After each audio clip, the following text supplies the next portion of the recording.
How do you build a course that actually gets people results? My guest today, Erin Green, is a learning product strategist who spent 15 years inside agencies building programs for IKEA, Google, and Amazon. We're creating these things because we truly believe that what we know has the ability to transform someone's life. So if we're going to live up to that promise, we need to design something that sets them up for that. Erin's hook to habit method centers on behavior, practice, and timely feedback. The framework that I created kind of walks you through that step by step. So let's start with hook. And a good hook always results in an emotional experience where they feel heard. Then you go into start. We want to create easy wins. Then you build. This is where you're really building skills. Number 4 is flow. You are getting into skill mastery. Number 5. Create a habit. Being able to integrate a skill and have it to become a habit is the most important part of this. How do you use AI to help create some of this experience? If you're going to use AI, which you absolutely should, that you're making sure it knows only to pull from you. My favorite hack that I always tell people is once you've done that, you just start building. I love that. You've got so much good stuff in here. Erin, thanks so much for coming on the show. Thanks for having me, Nathan. Okay, so something that comes up all the time in course design is this course actually good? So many of us have expertise in a particular area, and then we, have access to cameras and all of that. And so we're like, great, I will get in front of the camera, I will teach the thing, and then I will sell it to an audience. And many of those courses aren't good. It's good in the sense that they don't create the outcomes that we want. So I want to get into your background and all of that, but first let's stay on this problem of how do you see it, the problem in the industry, and what would actually make effective courses? So the challenge with the way that courses have been created for years and knowledge has been created for years is that we think about what we want to teach someone. What do I have in my head that I want to now transfer to your head? And we don't think necessarily about what is the behavior that I want you to change. So if I run into you a month from now, here in downtown Boise, and I'm asking how you're doing, like if you've taken my course that you've actually transformed your life or you've actually started applying that skill. So that's kind of the first thing that goes wrong is that we think more about what we're interested in teaching, what we're passionate about, which doesn't solve the pain point that our end user has. Mm-hmm. So what can happen is you get into this cool thought process and you're super stoked about this topic that you love and you create a course on it. And then it flops. Right. Even if it's the most beautiful thing in the world, it flops because it didn't address a pain point. You didn't properly diagnose the problem that people were having that they need someone to solve. So that can be a basic reason why things flop. Right. Yeah. Yeah. And I think talking about that, the habit you want them to form and the behavior, that change specifically, because we all set out because we want to have an impact, right? Creators are making this content because of the impact that it has on people. And we're making courses, both as a good way to make money and to run a business, but especially in order to have impact. Because it's like, look, this changed my life. Let me help you change yours. And so we're just missing this fundamental step in the process of like, is it actually designed to create the outcome that you want? Yeah, definitely. And the challenge is that there's no method out there that's going to teach you how to do that. Right. There's, tons of courses on how to create a course. And they're really more about how to create something in a tool, how to write slick marketing copy, which is great. We need to be able to sell this amazing thing that, is going to transform lives. But it's rare that when we're thinking about a course that we actually first say, how do I want people to behave differently? And when we can start with that question, then we can reverse engineer what the course is actually going to be, what that learning journey is going to be. And because we've began with the end in mind, we're able to design the course in a way that actually gets that result for someone. That makes sense. Yeah. And it's, if we're creating these things because we truly believe that what we know has the ability to transform someone's life and make their life better. So if we're going to live up to that promise to ourselves and also, to our customers, we need to design something that sets them up for that. Because we all have enough knowledge, but what we don't have are enough skills. And so that's where thinking about behavior change first and then kind of reverse designing the learning experience can really come into play. I love that. So what we're going to do today is you're going to teach your method on hook to habit. We'll get up on the board and diagram that. and really show step by step, all right, here's how you create, a course or really any training that creates that behavior change. But before we do that, I'm sure people are wondering like, okay, who are you? What's your background? So you've been doing this for a long time, and you've been doing this for some very large organizations. So talk about what brought you to this world of, content creation and, making courses for behavior change. Yeah. So I studied education in undergrad, and I've always been a rule breaker. I'm someone who's like the shortest distance between point A and point B. It's a straight line, And so business was a better setting for me than education in that sense. And so I knew all along, I don't want to teach, but I do love education and I want to go into. So I went into adult education, and I spent 15 years working at various creative agencies, but particularly around course development. And so I got to partner with organizations like IKEA and Google and Amazon and so many of those just fun global brands that we get to interact with on any given day. And what I did was help them understand, like, what is it that you want people to do differently on the job? When you say you want leaders to have more empathy, what does that look like? What's the observable skill there? And then my job was to design, what that solution was going to be, sell them that they needed to write a big check to my company, and did that for 15 years and absolutely loved it. And, came to a point where I said, all right, if I'm making the biggest impact that I can in the world, if I'm really using my superpower of helping take ideas and thought leadership and transform it into a way that you can deliver at scale, then I need to be creating that for myself with people who I believe have the messages and the expertise that really the world could be a better place if we all had more access to. And I like doing that within business because I think business is the fastest way to create transformation. Yes. I mean, look at what's happening all around us with AI, and it's transforming everything, but it all came from a spark, within business. So for me to be most disruptive and helping, raise the skills of the people in the world that are making change, it's through the creation of these digital learning experiences that are going to really help them upskill and implement. Oh, I love that. So now what you're doing is both creating content on this, but then you're doing a lot of done for you work where you're coming in with these creators and doing a massive project. Like, what does it cost to work with you for one of these? If I said, hey, I want you to redesign my entire course or create this course, with me and show me how to do it following this method. Yeah. So my clients typically spend about $50,000 working with me to create the course for them. It's the whole service. So they get to show up and be the thought expert and dump their ideas. Yep. And we do all of the design and construction and implementation for them. That's great. So what we're going to do now is give the overall framework and walk through. So the people who can't spend $50,000 or aren't ready to do that yet, they can learn a bunch. So let's jump up to the board and dive into the methodology. If you were to introduce Hook to Habit, I was going to say I know nothing about it, right? I know a little bit about it because we've been talking before we recorded. But give me the overview of it and then we'll dive into where you'd start. Yeah. So the whole point of Hook to Habit is design a course that actually changes behavior. Okay. Which is much easier said than done. And so the framework that I created kind of walks you through that step by step so that it becomes more actionable, more useful. Okay. That sounds good. So where do you want to start in this? Yeah. So let's start with Hook. Okay. Hook is the very first step. And it's exactly what you think it should be.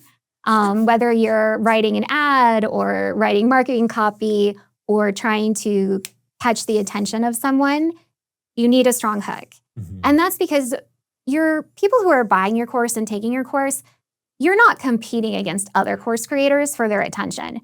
You're competing against Netflix and Instagram. The best in the world. And TikTok, right? Right. I mean, that's such an interesting point because you're saying, okay, if I'm creating a course on I don't know what it'd be. Let's say that it's like planning your year. Yeah. And I'm thinking about, here's someone else who has one and mine's positioned this way versus theirs is that way. And you're like, we're the competition. It's like, no, not really. Probably 95% of your people don't know that the other person exists. Exactly. And vice versa. And so, and even making the step and say like, okay, well, my competition then is masterclass. No. Not really. Your competition is your kids, like vying for your attention and your business. And it's YouTube and Netflix exactly. and Prime and all that. Exactly. Yeah, exactly. So we want to give them a strong hook. And what we do here is, you pull these strategies right out of behavioral economics, marketing, advertising. Like this is not rocket science, right? Yeah. So it's things like social proof, curiosity gaps, all those things that are going to make someone go, huh. And a good hook always results in an emotional experience where they feel heard. So it's like, finally, Nathan's created this plan your year, course, and he gets me, right? And so just hook. Think about when you watch a movie and you stop watching it, or when you watch it and you keep watching it, okay? Then you go into start. Okay. And start is the phase where we want to create easy wins for people. So that's where momentum starts building. Because it's all well and good if you hook someone, but if you don't give them easy wins and it's like, now this becomes hard, my brain has to work to complete this experience, even if it's just like navigating the tech, right? So when you think about a course, it's not just the content, it's that whole experience that someone has interacting with your product, just like you would in any customer journey. So with Start, we want easy wins. These are things like short assignments that they can complete, or like, 3 things you can do right after this video to go and implement. Yep. Easy wins, and they start building momentum. You're just getting them excited. You're still warming them up. So on that, like, is there an example of some easy wins that you've implemented for a client, or when you've gone into a course, you've been like, yes, they nailed this? Yeah. So an easy win would be like that first part of the course. Maybe it's a short video. Maybe it's almost like a little microbite, and then you can do things like I always love a progress bar. So when you let somebody start building that progress bar and they can see the visual proof that they've completed something, even though they haven't really had to work that hard for it, it's motivating for us, right? So it's things like that, visual indicators. You're making progress faster than you think that you might, and then that the content is easy to wrap your head around. It's not a lot of work. So if you're designing a course on fitness, for example, some of those easy wins might just be go walk for 10 minutes. Great, you did that. Here's your badge. Right. So it feels good. It's easy to win, and it gets people like primed for the harder work. That makes sense. I'm thinking about my Creator Flywheels course, and when I launched it, I've done several iterations of it to try to test and learn and develop the material. And the last one I did was sort of the full launch, and I realized I think I made this mistake, or I made a big mistake in this category where I was there's a lot of theory to flywheels. And so I was like trying to teach all of that and make sure you fully understand it. And then let's implement it, bespoke to your business, right? Because we're doing this cohort-based coaching approach. And now when I've reworked the program based on what I learned, it's really focusing on these easy wins. And everyone's gonna learn the same simple flywheel. Yeah. And I'm gonna make sure that you get that win. Yeah. And it'll probably take us the first week. Yeah. Like it's not going to take very long at all. And everyone will have that win. And they'll be like, oh, now I see it in action. We'll build on it. Yeah. And part of that is because when you're introducing a new concept, we have to have, for our brains to remember something, there has to be an existing network connection for it to tap into. So when you're introducing something that is completely new, you need like an easy primer. And then you can start layering on complexity. But you're talking about the earlier versions of your course, and that's completely normal because as an expert, you love what you're talking about. You just want to talk about flywheels all day long, right? It's true. Exactly. And so you actually think that people need to know a lot more than they need to. Right. And so when we give a lot of theory and background, our short-term memory really can't hold a whole lot, especially when we have like 5 minutes to focus before we're interrupted again, right? And so what those easy wins do is it kind of allows you to give the foundation that's necessary, but only what's necessary for them to start building momentum. Because if you're thinking about your Flywheels course and you have this ongoing cohort experience, you're going to be layering on theory and content as you go. Yep, that makes sense. Okay, what's number 3? Yeah. So then you go into build. Okay. And this is where you're really building skills. So in the example of the flywheel course, this is where people are going to be building their first flywheel and implementing it. Mm-hmm. Okay. So you're actually practicing the skills for the first time. You're getting feedback. Yep. So what's really important here in build is that feedback loop. Mm-hmm. Okay. So my favorite story to tell with this one is the best job I ever had was teaching little kids swim lessons. And what's interesting about anytime you're teaching a child a new sport, whether it's swim or volleyball or whatever it is you're in there with them, coaching every little move and giving them feedback.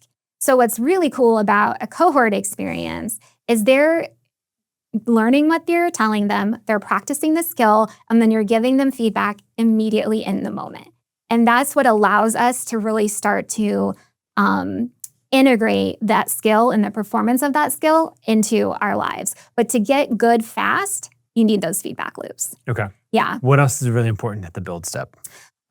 Giving them setting it up in a way that they can continue to have wins. Okay. So the minute that you put someone into a learning experience and they start to have a fear of failure or a fear of this feels hard, like we're just naturally, path of least resistant, beings, right? And so we want to create a lot of easy wins.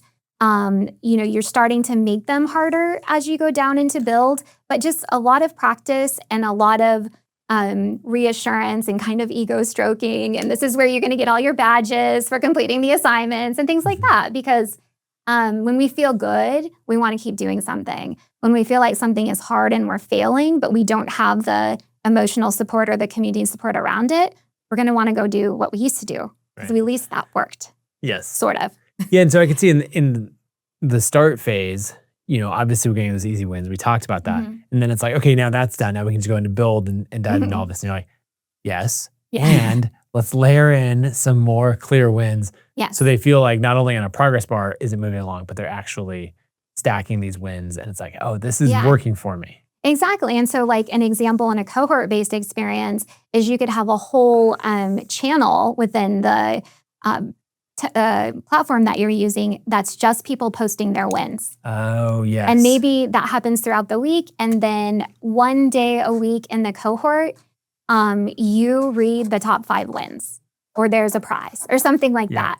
But it becomes about I'm winning, I'm getting to experience the wins of others, and we're sharing in that kind of growth. I put a star next to it because I don't do that right now. Oh, shit. And it's easy. Right. It doesn't cost any money. Like, it's great. Yeah. Sounds good. All right. What's number 4? Number 4 is flow. Okay. And this is where you are getting into skill mastery. So if you think about a 6-week flywheels course, week 1, you're kind of in hook and start. Weeks 2, 3, 4, you're really in build. But by the time they get to week 6, they should be in flow. They become they've mastered the skill at this point, or at least as much as one can ever master a skill in 6 weeks. But it's coming naturally. I don't have to overthink or overplan when I'm starting to maybe think about my next flywheel. Really mastery there. And we do a lot of nudging and reinforcement in this stage as well, because it's one thing I think we've all probably started a fitness program, go to CrossFit for a few months and we become in the flow of that. But if we don't make it a habit, then that's where things start to fall off. So with flow, building that mastery, you're nudging and reinforcing, and you're setting that person up to create a habit is the 5th step. Yep. That makes sense. Okay. So number 5, create a habit. Create a habit. So this is where you start designing your environment to support you in continuing to perform this skill. Okay. Because when you're in a course, whether it's a several-week cohort or it's just, something that somebody takes on their own, if we're not actually changing our behavior in the day-to-day, we've all wasted our time and money. So being able to integrate a skill and have it to become a habit is the most important part of this, because otherwise, again, we've just wasted time and money. And so habit cues, for example, the easiest one is put your tennis shoes out by your, by your bed. So when you get up in the morning, you put your sneakers on, it's like less resistance. That's the habit stacking, those types of things. And so from a learning design standpoint, you're thinking about when you're creating your course, like, what is the performance of flywheels going to look like in the day-to-day when someone has left this program? Right. And what are the habits that they're going to need to have in place in order for it to be natural and for there not to be any resistance to them implementing what they're learning in the course? That makes sense. And this gets missed a lot because we are really, one, is there are very few learning experiences that we have that are designed for that. So when we think about, how we've learned how to learn, it's, maybe you get in here, right? So it's not like it's natural for all of us to think about that, but it's also really hard to get that right. So outside of health and fitness, where people may have talked a lot about habit design and all of that, maybe we step into the world of business or marketing or any of these other things, what's a course that's really nailed this habit step and like designing your environment, all of that? Yeah, so I've had the opportunity to work with a fantastic applied behavioral economist. And what was cool is when we were designing her course, we were thinking about behavioral economics. And so habit was a huge part of that. And so an example of what she did, this particular course was about how do you apply behavioral economics to your life as a leader. Okay.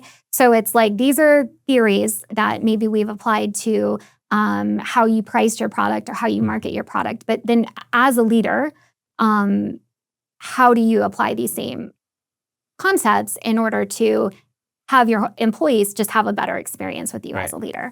And so a great example of designing environment around that is, so for example, if you think about the physical space in a room, if you're a leader and you're trying to encourage more interaction within your team when you're leading a meeting, you're going to design that physical space for interaction. You're going to think about your body language. You're going to think about whether or not you're shutting people down or you're inviting questions. So you might have, when you're in build and flow, you might be building a new template for agendas for meetings, right? Like thinking through that. And so once you start to have those tools that you use in practice, then it becomes a lot easier to build a habit. So maybe now, if my habit is that I want to have better structured meetings, I might put on my calendar a 15-minute prep session the day before so that I can plan out the agenda and make sure. And that just becomes a habit because it's always scheduled on my calendar. Yeah.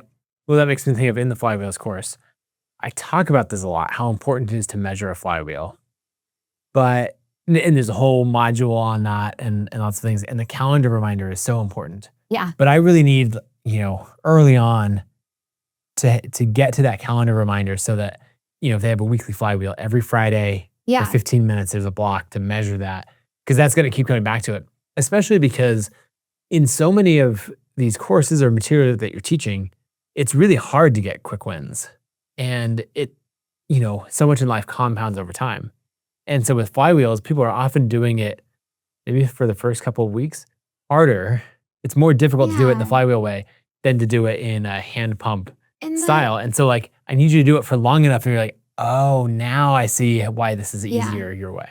Well, and the quick wins, they don't have to be about, I'm seeing a result in my business from the flywheel. The quick win is, this course is useful to me. And I can see that immediately. And the win that I'm going in and doing an audit of my tools, for example, that it's going to help me get better technology to support my flywheel. So it's really not about business results at this point. It's about priming them and getting their belief that they're going to get something out of this experience, because otherwise they don't get, down here. Right. And then my favorite hack for the calendar thing that I always tell people who are creating cohorts is, you've just told them to block off 4 hours a week, or every Monday at 9 a.m. for the class, however that is, that it becomes their time that they do that work. And so you can be really intentional about how you structure that and how you the tools that you give them to form that habit. So it already fits into a flow that you've helped them create. Right. They're in the nature of it. They know they do this task on, Tuesday mornings at 8. It's already been blocked off for 6 weeks. Like they're in the flow of that. And so when we think about habits, it really is like what's already happening in their life. That's a habit. And James Clear talks about habit stacking, and we know that that's a natural way. So if you've already kind of disrupted their experience, their schedule, if you will, then plugging it into your calendar at that point, is an example. I'm going to put a star next to calendar because it's another area that I can see that I need to improve the course, because I definitely have people scheduling in time to measure the flywheel. But early on in the new cohort version, I could have people schedule in the time they're going to watch the additional lessons or that they're going to implement it. And so just that, in one of these early calls, you'd be like, hey, now I need to schedule 2 hours each week for the next 6 weeks of when you're going to do your homework and implement this. Otherwise, they're going to drop off. Right. Like, so you're creating accountability for them, but you're also setting them up for success and telling them like how to plan so that they can get the most out of it. Because if they don't do their homework, then they're not going to be as ready the next week. Now they're behind. Now they feel like they're failing, right? Like, so you really have to set them up for success, because again, Netflix is competing for their attention, And so if they start to feel behind, like they're swallowing a little bit of water, they're not quite, treading the way that they want to be, then that can be a lot of, barrier. And then they're not going to get the ROI that you've promised them with your hook and your amazing marketing material. And so then you start to get into an experience where people feel like they haven't been successful because the course wasn't good. Right. And maybe that is true. We don't know, right? You never know. But in all likelihood, it's because the experience of it that they had going through that journey didn't work with their day-to-day life. It's really hard to sit down and watch an hour-long video. Like, who has time, right? But if we have 3-minute, 5-minute ones, then I can pick them up and put them down. If you have the video version and the audio version, and I've got a 2-hour drive, I can just sit and listen to the entire audio for that week. Right. All right. So this is the learner's experience, what they're going through when they actually take your course. But most of our listeners are the course creators. Right. So there's a lot that we want to get into. Like, I think a fun thing to dive into in a little bit would be the AI side of it, of like, how do you use AI to help create some of this experience? But if we were to zoom out and say, okay, as a course creator, what do you do? How do you create this? What are the steps? Does that sound good to go into? Absolutely. The first thing I would say is it's going to be okay. It can be a huge learning curve just to learn the tech. Thankfully, creators, they're comfortable on video. They know how to write. But creating a course is a very different form of content delivery. The first thing I always say is like, it's going to be okay. There's a method. Take it step by step. But the first thing that we always do is we want to validate the idea, because, as we've talked about, you can love a topic, but if it doesn't actually solve a pain point that your audience has, you might love what comes out at the end, but no one's going to buy it. It's going to flop. So when you think about validating, it's like the idea itself, the topic, okay? We also want to look at, what's happening in the market, just like you would do market research for any product that you're launching. That includes understanding who the competitors are, who the substitutes are. Sometimes the competitor is Netflix, and so, attention as well. And then is there a spot of pain point that nobody's servicing yet? And so this is like, of course, one of the most common questions that I get asked when I start meeting people that are considering creating a course is, how do I know if it's a good idea? How do I know if someone's going to buy it? And it's pretty simple, okay? First of all, never trust family and friends. Yes. Ever. They love you too much. The people you trust most in your life are the least trustworthy or reliable for this problem. Exactly. Yeah, run your ideas by somebody who you're like, I'm not quite sure that they like me. Great. They're very honest. Those are your ideals. The bully from high school, maybe ask them. Yeah, exactly. My 7-year-old will be very honest with me about whether something's a good idea. So validate. But also in terms of like, think about if you have this course idea, like flywheels, right? or wealth building or a fitness topic, whatever that is, if you're active on social media, which most creators are, Yep. start creating content around that. Start talking about it on your podcast and notice, are people engaging with this more so than normal? Did they feel interested in it? Or when I post this content, do I get 10%, 15%, 20% less engagement? Okay. Also, if you think you're going to create a course on content you've already talked about, which is common and makes it efficient for sure, if you already have a bunch of content on it, is go back and look at the engagement of those. The other thing is look at the feedback that people have given you in the work that you've done for them. If you're consulting with them, where customers are saying things like, "That was so helpful. You made me feel so much better. Right. I knew what to do." And those are signals, right? Then you go and you create a very inexpensive or even, free form of content that they can interact with. So maybe it's like a playbook or a PDF or an email course or something like that. And look at, are people engaging? Are they completing it? So those are ways that you can test in addition to a bunch of market research, because you don't want to spend all this time creating, whether you're going to spend $50,000 with a partner like Audacious Labs, or you're going to spend $50,000 of your own time. You want to make sure you've got something good. Yeah. I was thinking that things that have helped me. One is pre-sell. Yes. That has made a huge difference because people will say, like, "Oh, that's amazing. I love that. I love that you're building that. I would totally participate in that." You're like, "Cool, it's $1,000." So like, right, but I'm busy this month until the end of time. Right.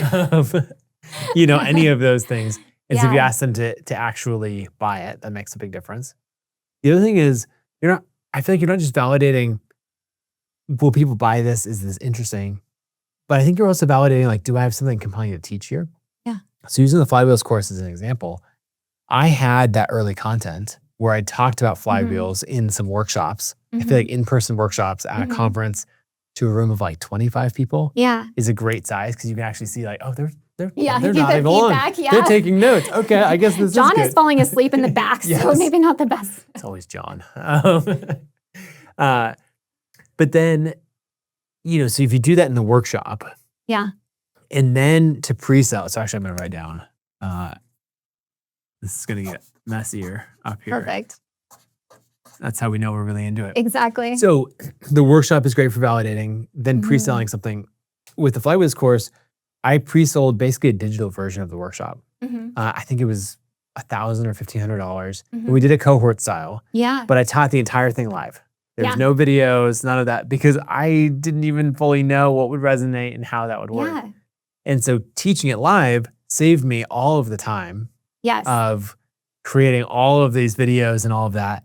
And either learning people don't care, which would have been a huge waste of time and a big bummer, or learning that I was teaching it fundamentally wrong. And like, I need to go re-record all that. So I taught it all live. Yeah. Then the next cohort, I created curriculum, but recorded a lightweight version of it. Just me, webcam, basic lighting. Yeah. Did all of that. And then it wasn't until the third cohort that I came back and was like, all right, we've tweaked the material a lot. Yeah. Now I'm going to sit down in the studio and record a version that like really looks polished. Yeah. I love that because I think that, so many creators have a beautiful brand that they've made for themselves. And so you don't want to put something out there that's not great or that doesn't reflect your brand. And so it can be easy to get into this mindset that I have to build out this whole thing and it has to be perfect. And I think that is like, let's destroy and uncreate that concept in our minds and think about minimum lovable. Okay. So in your first version of the Flywheels course, you were doing it live, you were kind of planning it as you go, but you were saying, look, I'm going to create something that I'm okay putting my name on. It's minimum lovable for me. And chances are what's minimum lovable for you will be fantastic. And they were thrilled because they got a bunch of my time. Exactly. And I was thrilled because I invested that time after I had pre-sold it and not in preparation to then see, no one's gonna actually buy. Yeah.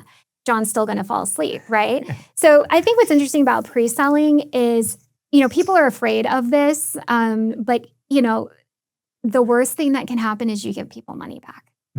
That's okay. you know, like, and odds are if it's really not going to sell, you're going to know that very early on. You're not going to have a lot of money to give back. But I do think people get a little nervous about that. But I'll tell you what, there's not anything more motivating than knowing that you have people's money and they're waiting. Yes. It's like, oh, I better do that today. I better do that today. I love that. Okay, so what's after validate? Okay, so you have this idea, you've done all this research and you've had conversations with real humans that this is a good idea. Then you go into basically designing the learning experience. So if you think of learning, think of it as a journey, kind of similar to, you know, a customer journey. Like, how are they going to come in, right? And how are they going to get out of my experience, okay? And so what you want out is a behavior change. Okay. And so in your case, what is the behavior change that you want to see people, or the behaviors that you want to see people performing in their lives after they've taken this course? Yeah, I want them to have turned the problems they encounter in their life and business into repeatable flywheels. Okay. And what does that look like in their business? What would you observe? You would notice like stress decrease. Okay. And time invested decrease. And then you know, whatever results they're after, increasing. So money's going up in this case, yeah? Yep. Okay. So you want people to experience less stress, have more time back, and have more income in their business. Perfect.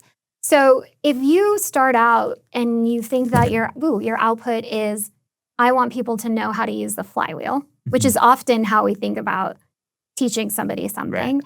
The journey that you design is very different than, I want people to have less stress because they have a repeatable process that saves them time while increasing their money. That's a completely, you're teaching something different here, right? So we start with the change, right, that you want to create. And so then we would say, okay, great. So this is the outcome that we're creating people, that we're selling them, that they're going to get. So let's make sure they get it. What do they need to know and be able to do in order to get to this? So start with skills. Like, what are the skills that a creator needs to have repeatable flywheels just rolling and being amazing in their business? Yeah, I think the first thing is you have to be able to identify, you know, what could be turned into a flywheel. Okay. Right. So yeah, identification is key. Okay. And then I think that the next thing from there is, you have to be able to rework the existing. You have to understand how to rework the existing process into the flywheel. So you need how to measure if it's working, and then how to modify, right? Yep. How to adapt. Okay. What else? How to adapt. I'm trying to think what would go after that, because adapt, design, that would be the. Well, I mean, I think there's an element of implementation, right? Like, what are the systems that I have to use? Exactly. What are the resources, whether they're people or AI robots or platforms? Like, there's an element of implementation here. Yeah, I like that. That's going to have a variety of skills, you know, underneath it. So let's go with this 3. Yep. And one more that I would say that I think is really important is staying consistent. Right? Like, you're never going to have any results unless you can stay consistent long term. Yeah, absolutely. How long does someone need to be consistent before you feel like they're really going to see results? I would say 4 rotations of the flywheel. Okay. So if it's a weekly flywheel, that's going to come within a month. If it's a monthly flywheel, then, you know, we're looking at a quarter. Yeah, so they need to understand that. So it might be, so setting expectations is going to be really important in that. Yeah, okay.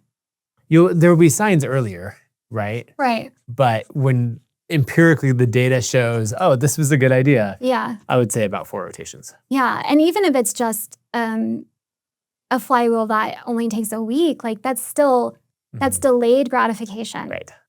And we are all in our worlds where everything is gratifying quickly. This Instagram video is not entertaining me in the first four seconds, so next. Exactly. And all of the technology we interact with, you know, it's like, I laughed so hard the day that I was dragging and dropping something on my Amazon app into the shopping cart, and there was like fireworks coming out, and I was like, you just made me feel even better about, spending money with you. Exactly. Like behavioral science at its finest. And so I think your point around like the expectations and making sure that people understand and have the mindset that you're in it, for the long run.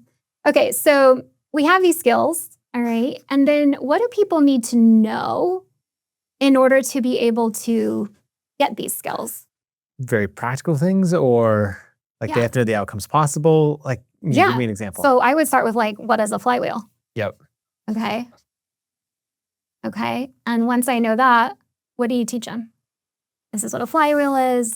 Yeah. So explain the concepts. I show it what it is in real life. So like, the physical version where I first encountered a flywheel, and then how it equates to the digital side.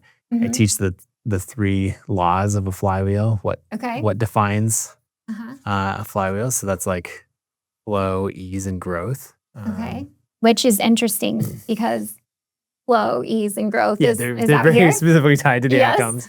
And that's a good call out there, right? Because that's a comparison that I keep trying to make back and forth is that, hey, actually, the reason that we like this tool for creating these outcomes is like the fundamental laws that define it tie into.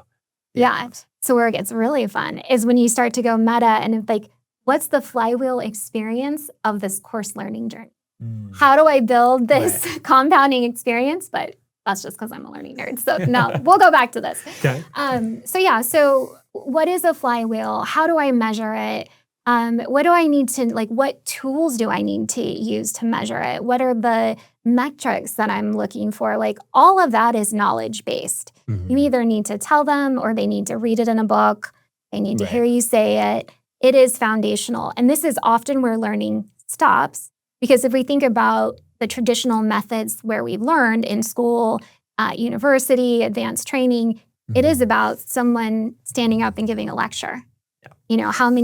I don't know about you, but I definitely didn't build a flywheel in my marketing classes in undergrad, Definitely not.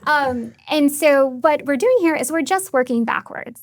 And so once we've identified, we need to know what a flywheel is, we need to know what it looks like in practice, we need good examples and bad.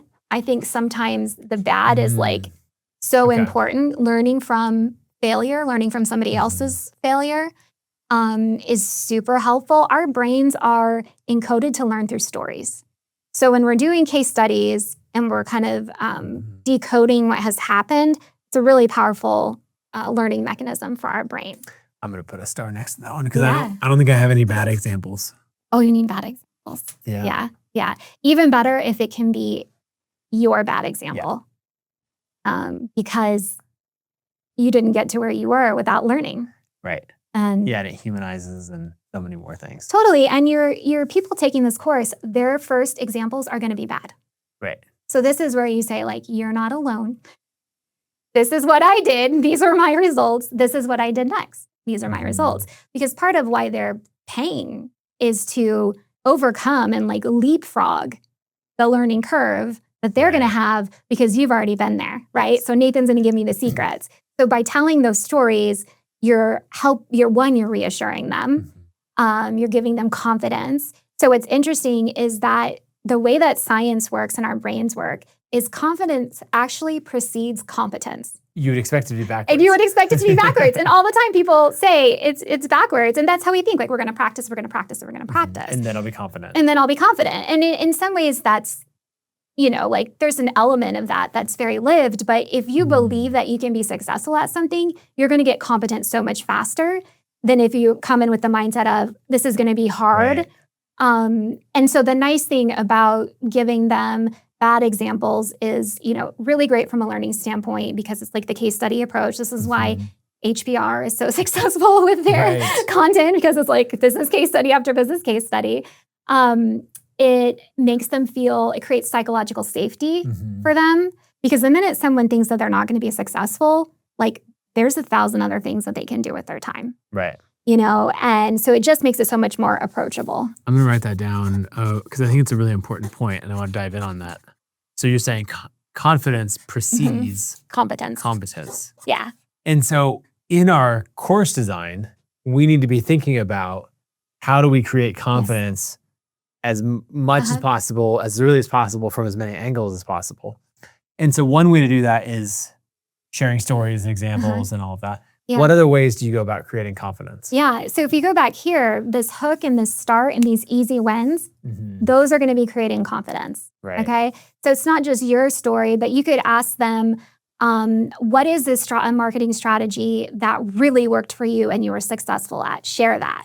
So you're priming them to talk about how they're already successful doing pieces that are related to this. So it becomes very natural. Like they start to self-identify as someone who's really good at marketing or really good at building their business, right? So you're playing this like little, lovely brain trick on them, because then they start to say, yeah, I can do that too, because I've already done this very hard thing. Well, to go back to our meeting on the street, a month or a few months into the course, the outcomes I'm trying to create, one of them is stress going down.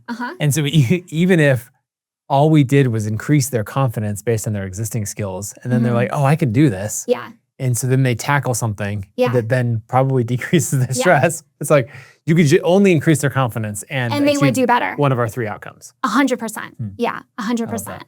And a great example of this is like strength training. And a lot of times, like my mom is getting up there in years. We won't name it because I'm sure she's going to listen to this. And I was like, Mom, you got to do strength training. You really need resistance training, and she was like, couldn't get past this confidence piece. So she was never going to get to build muscle until I could convince her, like, you're going to be fine, Mom. I've got a great trainer for you. Like, it's going to be okay. You're not going to get hurt, right? And so there's all kinds of things in life that we're afraid of that we don't do because we're not confident that we can be successful. And so you want those people, throughout the experience, but particularly in the beginning, building confidence that they can, in fact, be very successful at implementing what you're teaching them. Yeah, I love that. Yeah. Okay, what else in the journey of going where they come in versus where they're going out? Yeah, so we've identified the outcomes. We know what skills that they're going to need. Now we know what is it that they need to know in order to be able to perform these skills, okay? We also think about how are they going to practice, right? Because this is so important. Where we start to really develop a skill and get into flow state and habit is when we're getting a continuous feedback loop. And in order to do that's the fastest way to learn, okay, is that you do it or I do it. I'm in your class, I do it, and you give me feedback, right? And that was so powerful about your initial version of the program was that they were getting you and they were getting that live feedback. Also really good for you because you're getting, feedback from them. So I always recommend like, what's the low fidelity version of a course that you can create before you build a whole e-learning or something like that. So we absolutely have to think about practice because when you're looking at the learning journey and the sequence of like, in your case, I think you've talked about it's a cohort, it's a several weeks. So how are we building practice in for each of these skills? So I'm going to teach you a concept, what a flywheel is.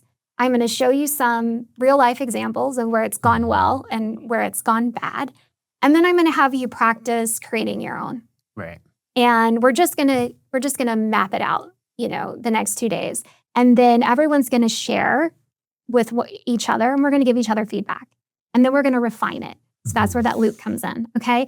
This allows them to get their flywheels like in a better spot. So then when you actually have them start implementing them later on in the program, they're have a better shot at being successful the first time, right? Because they want to create those wins. Yeah, I'm going to put a star next to this as well. You can take these with you. Oh, perfect. Thank you. I'm watching the video later. Yeah. AI, review this transcript in my course materials and tell me how to improve.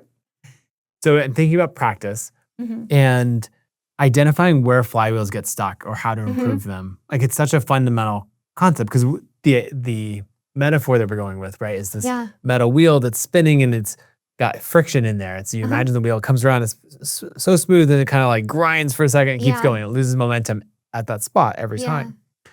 And so I have course material and examples of me going through and improving flywheels and showing like, here's a flywheel that in lesson 7 we said was good. Yeah. Now let me show you in lesson 8 or 9, like here's actually where the friction is and then here's how we improve it. But I don't have examples of even like 2 or 3 of like, here's a flywheel, you identify what's wrong with it. Yeah. And then letting them practice and be like, oh, I would change these 2 or 3 things. Yeah. and then coming back as a group, man, like, what did you change and why? Exactly. And talking about it. And that, being able to, in adult learning, we call it construct, like get your own light bulb moments is really helpful in having someone like really start to understand and be able to apply.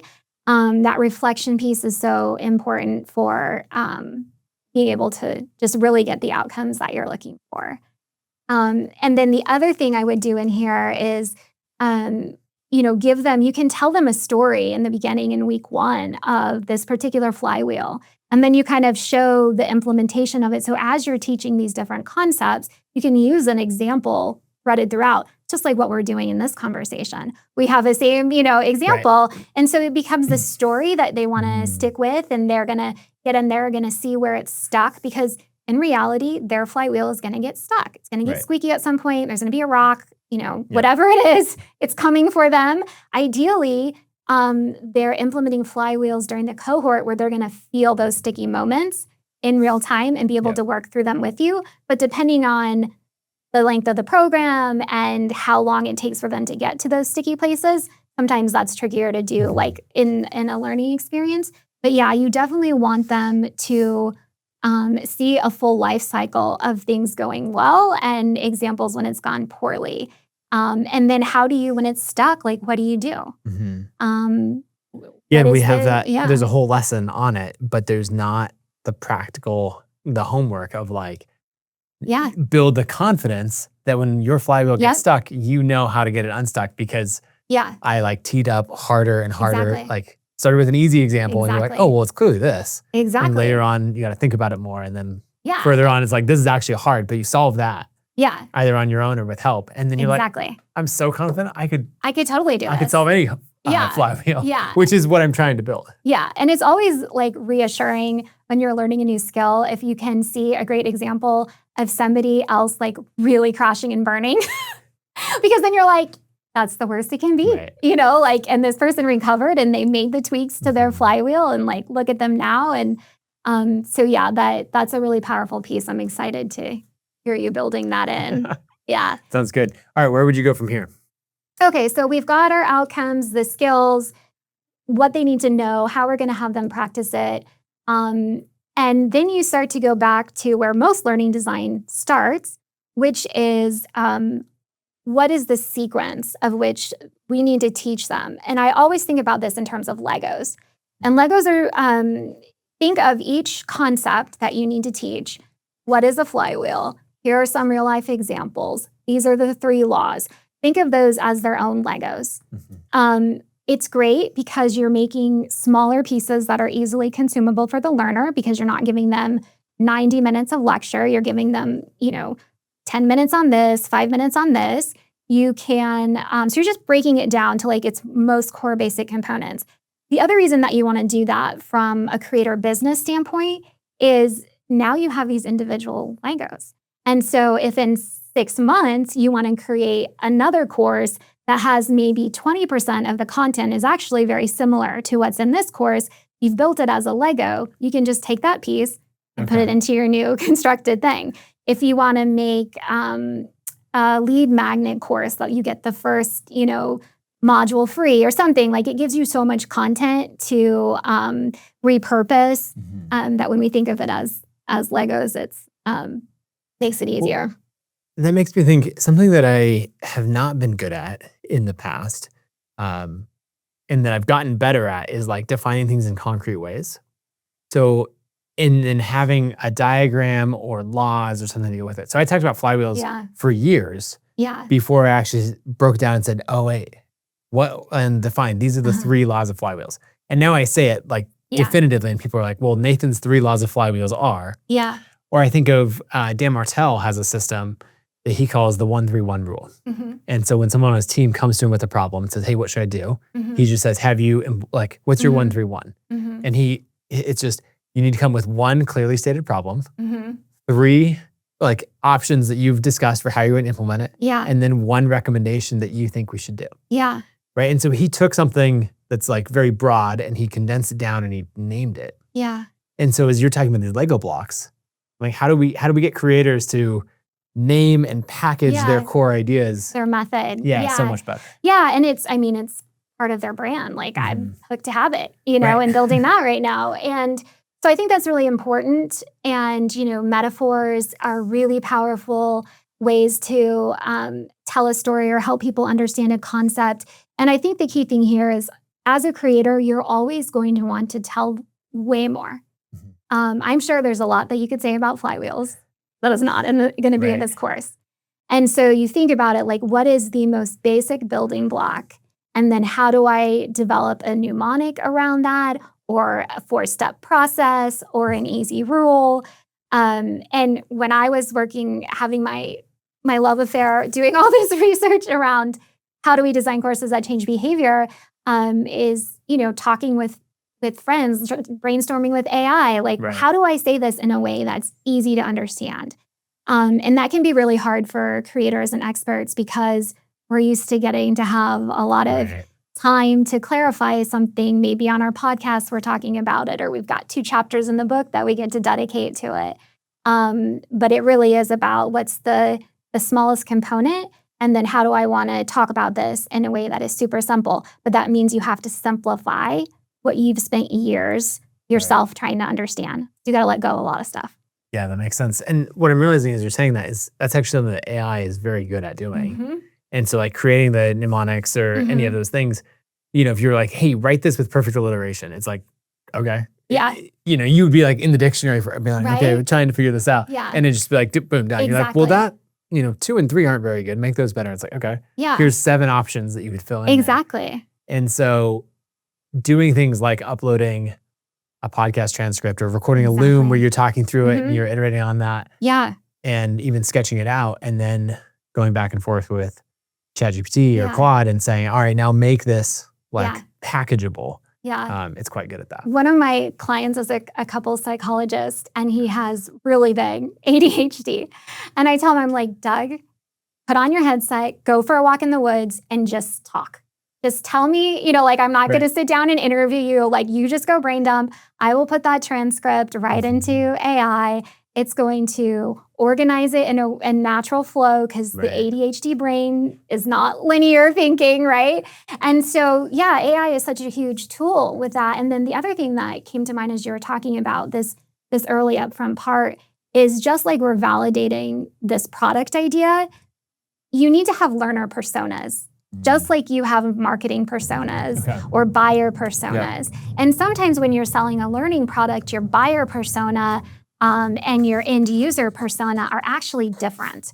So if we go back to the example of the behavioral economist, and she was doing keynotes and traveling a lot, doing a lot of consulting, workshop types of things, the person who's buying her off-the-shelf courses now that they're going to deliver to the employees is someone in talent development, right? But that's different than the in-person that you're actually trying to teach. So if you design and sell to this person, you might not be, if you design for this person, you do sales for this person, you might not ever get it sold because that's not what the buyer cares about. But if you design for what the buyer cares about, you're not going to have people completing your course. So it is really important to think about, from a B2B standpoint, who is buying. Or if you have a product where, maybe it's a product for men, but the women are the ones typically buying that in the family, then you think about both of those things from a product development standpoint. So you have your learner personas, and it's the exact same persona work you would do to develop marketing personas. Empathy work, what are their pains, what are their jobs, where do they get their content, how do they like to learn, all of those things. And that kind of tells us who we have coming in. And then we know, okay, how does this person like to learn? How much time do they have on a given day? What are the business tasks that they're involved in? What gets in the way of their ability to be able to implement these things? And that all comes in and starts to inform the journey as well. So I think that learner personas one is something that often gets missed, because our brains just assume that everybody's like us. Right. It's a human tendency, or that they like to learn the way that we like to learn. And that can definitely not be the case. So understanding who those are, One of my clients, she said, okay, first I want to go B2B with this product, but then I want to go B2C shortly thereafter, which is smart. And she's a huge podcaster. So it's like, you've got B2C in the bag, right? But revenue at the time was, coming from the businesses, the enterprises that she was consulting with. And so when you're designing a product, if you think that's going to go that way, you just design it with that in mind, and you actually can deliver the exact same product. The only thing that's different is the marketing around that, maybe the landing page, maybe some of the nurturing that you do. But the content you can design it with that efficiency in mind. But I think one of the most intimidating things as a content creator is, how do I take everything that's in my head, or even the old way that I made a course, and put it into this brand new format? Yeah, absolutely. So the first thing is the brain dump. And thankfully, in the age of AI, we can brain dump things that are completely disorganized, and it will help us with that. So different ways you can do that. One is, if you have podcast recordings, dump your podcasts into as source material. If you have books, if you have transcripts, blog posts, articles, LinkedIn posts, or content that you've made, all of that is good source content. If you have, like in my case, I have consulting calls with clients, and I have the recording of those. And so I'm working on a tool right now to AI myself out of doing this market research piece, so that people can do it much more quickly and affordably themselves. So what I've done is I've dumped all of these conversations where I've been talking with clients about what's your idea and the questions that I ask, and all of that comes, into AI now, and then it can sort through it for me.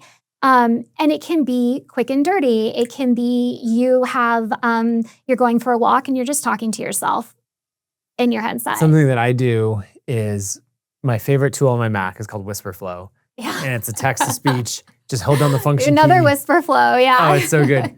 But their iPhone app has a notes feature. And so I get in my car and I just hit record. Yeah. And then I just talk. It text transcribes that. It's easy to pull out on the Mac app or all of that later. And so I have lots of ideas that are in there. And so I'm doing the brain dump all the time. Yeah. And what's so beautiful about all the tools that we have now, I'm becoming obsessed with AI agenting my entire life. When I think about the AI agents to make my business more efficient, I'm like, what are the AI agents that train my children better? How can I AI agent the hard parts of parenting? But so when you're dumping content, if you have tools like Whisperflow in place, or the notes on your iPhone, is you can connect those in a way and automate those in a way that makes it easier for you to gather it and work through it. But basically, you just brain dump it and say, I would just talk to AI or talk to ChatGPT and say, this is all my content. Here are my learner personas. This is what I want them to be able to do. Giving you all this content, what's the optimal way to structure this learning experience? And then start iterating from there. Now, the thing is that AI, because of how LLMs work, they don't think about behavior change, right? So they're going to think about a more traditional form of course design. So you need to ask it questions like, I want this behavior change. What do people need to know and be able to do in order to get that? Map my content that I've just dumped in here to that outcome. The prompting really matters. The prompting really matters. Because it's just like any form of AI. If you aren't prompting it properly, crap in, crap out. Yeah. There's so many times where I give it something and I'm like, okay, and this is total garbage. Garbage. Let me think back to, what do I actually want? Am I in the right tool for it? What context did I give it? What's the prompt? Yeah, exactly. Yeah, and giving it some boundaries. I think with experts, you want to be really careful that as a creator, if you're going to use AI, which you absolutely should, that you're making sure it knows only to pull from you. Because otherwise it's going to go out. I think about this psychologist that I work with, and we're working on a digital mind for him as part of his product stack, which is so cool. But you have to train it, do not go and access some random relationship coach on Instagram. For him, it's only science-based methods of psychology and behavior change. So you do want to put some boundaries around it, because it is going to really try and help you. but it's a little bit like when your 5-year-old makes you coffee in the morning. Like they genuinely are trying to help you, but they don't quite have all of the, boundaries in place. That's like, I need more than just coffee grains and water. I'm going to put prompt. Yeah. Down that. Okay, so after the brain dump and the prompting and all of that, what else? As we talk about like the scripting process and all of that. Yeah, absolutely. So again, so you've done your brain dump, you've prompted it to kind of say, what are my Legos? And then you just start going through them sequentially. When I think about scripting, if you've trained or spoken on the content before, like in webinars, that's a great way to get your scripting from. And like if it's the same, which is a great way to validate your idea. Right, that would be like going back to whoever workshop format. Exactly. And just pulling that in and say, okay, give me a script. These are the things I want to change about it, and have it go ahead and pop that out. I think the big thing is that, and creators are good at this, they know how to, have a conversation, is make sure that when you're creating your materials, that you're writing the way you speak. And so the scripting will come into that as well. And when you think about scripting, it's not just videos. It could be activities that you're asking them to do or assignments. Think of it as like I'm storyboarding out this entire learning experience. And then what I do when I create is I get these pieces in place and then I go, okay, tell me how I align this with Hook to Habit.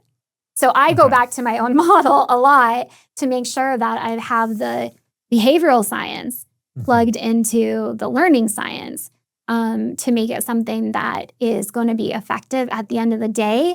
And that I've done smart things like woven in curiosity gaps or open loops theory, all kinds of these different amazing strategies for behavior change. Prompting around that is really important too. So brain dump, script, then you go into development. Okay. This is when you start playing with your platform. Everyone always asks me, how do I know what platform to choose? And I have a lot of content on that that's available. The thing with this is it's just about what kind of car do you choose, right? It's understanding, they're all going to get you from A to B. It's just what experience you're having on what experience you're going to have and what experience are you creating for the people in the car. If you have little ones, you might want TVs in the back of those, if you're driving all the way to the, 6-hour drives. If it's just you and you're running into Trader Joe's, you probably just need like a simple little car, electric, no big deal, right? So it's the same thing here. It just comes down to, what is it that you need in order to create the experience that you want to create and monetize it in the way that you want to monetize it. Yep. And then just, sorting through the different options and picking the one that's going to be the best fit. There's no right or wrong one. Okay. Yeah. Sounds good. Yeah. Once you've done that, you just start building. Okay. And I think one of the challenges is that people pick a platform before they even know what they're teaching.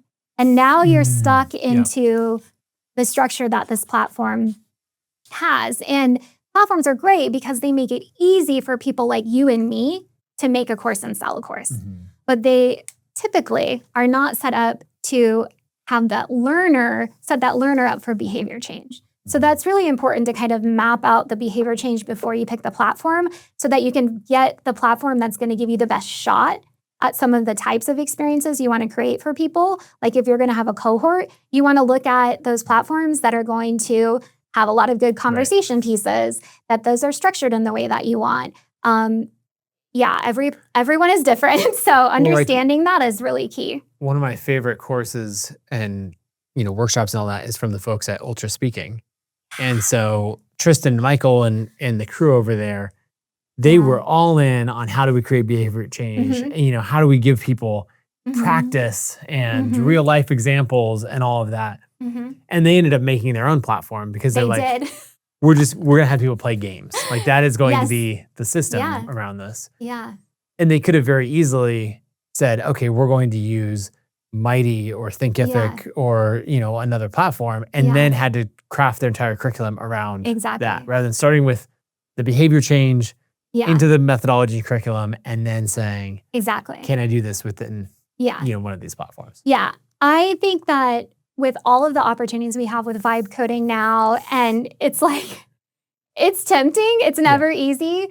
I would build something basic first, but I hope that platforms, a year from now, we're going to start seeing things that really are designed for not just ease of creation, but ease of behavior change and implementation. But I can totally see why they did that. And I love that they did that because they were refusing to compromise their audience's outcome. Right. You know, one thing, as someone who spends probably too much time vibe coding and working on all these random things, and I love it. My favorite, quick aside, our dishwasher broke, which is really unfortunate. We bought a new one. They came and installed it, and they're like, hey, this is a dud. So for like the last week and a half, we've been no dishwasher. And with 3 kids, I'm just like, that's a lot of dishes. Produce an amazing amount of dishes. So this weekend, I almost entirely did dishes. But what makes dishes way better is that I got on my laptop and I would vibe code. So I'd put in a prompt, wash dishes, then go ding, and I'm like, okay, perfect. Yes. Oh, and then that, and I really enjoyed the process of washing dishes with that change. But what it made me, the actual thing that I was thinking about is, it's so many people say, I didn't find the platform that I wanted. And so I built my own, which I think generally is a terrible idea. Yes. But I think that vibe coding would be a great way to make an individual, tightly scoped thing for practice for one part of the methodology. Right? I could make something on helping you troubleshoot flywheels. That's like a little game on that. It's small and standalone, and it's linked to from Mighty. Yeah. And that would be a good idea. Yeah, that's exactly what I'm doing with my Market Validator app is that exact same thing. So I've dumped my knowledge into it, and it's doing all the things that I would do. So in a course like this, if you had an app, you would say, okay, you've gone through this. Even better if they're creating flywheels in the class, but they're using the app or that feedback app in there. But if you think about a coach, for example, say a coach their specialty is teaching executives communication, like virtual communication skills. So maybe someone just got promoted. Now they're the CEO. Now they have to lead like big company-wide virtual meetings, and they're just that's like not their strength, right? Yeah. And so if I'm a coach, I might be working with this person one-on-one. But if I had an agent where we say, okay, we're in a coaching session, Nathan, I want you to work on these 2 things this week. So obviously you're in meetings all the time. Most of them are recorded. If you could just upload them into this app and it says, okay, today you did this, this, and this. The AI agent knows the skills that you're working on that the coach has told you about. It's giving you feedback in the moment in between those sessions, right? So if you apply that concept here, is giving them the tool to practice with. Maybe they can practice a little themselves and get feedback before they share it with the group. Okay, so that increases the feedback loops, but it also builds that confidence as well. Yep. So I think this is where AI becomes completely transformative, is that now, ideally you'd be sitting, next to me while I'm making my flywheel and seeing the results. But the next best thing is that you've put all of your knowledge into something that I can then upload a work product, into, get feedback. I can say, hey, I implemented this flywheel. It's getting stuck in these certain places. What could it potentially be? I put all of this into here and it gives me, feedback and guidance. Right. So I think that's super great and really helpful once you get into kind of habit and ongoing practice of a skill. Okay, so under build, we've talked about how you actually go about creating it and then platforms, what's important there. What else falls into that category? So one of the key things with build is build a very small piece, like 5 minutes of your first Lego, and test it. Get feedback from your target audience. Again, no family and friends. You're going to get feedback from. Build a small piece, see how it works, see if it's giving the outcome that you want, refine it, and then go and build out the full thing. So I think that's a really important thing, because with any product, you don't want to end up with a final piece. And it's like, why you taste the soup as you're cooking it. Mm-hmm. It needs more salt. It needs more of this. That's why you hand the spoon to your spouse or your kid. Like, what does it need? It's the exact same thing here. So you're tasting, you're refining as you go. And then hopefully after not too long, because you've kept it small for this first one, you'll have a course and it'll be ready to launch. I love that. And so are you keeping it small in that you're only creating a few lessons or a few modules?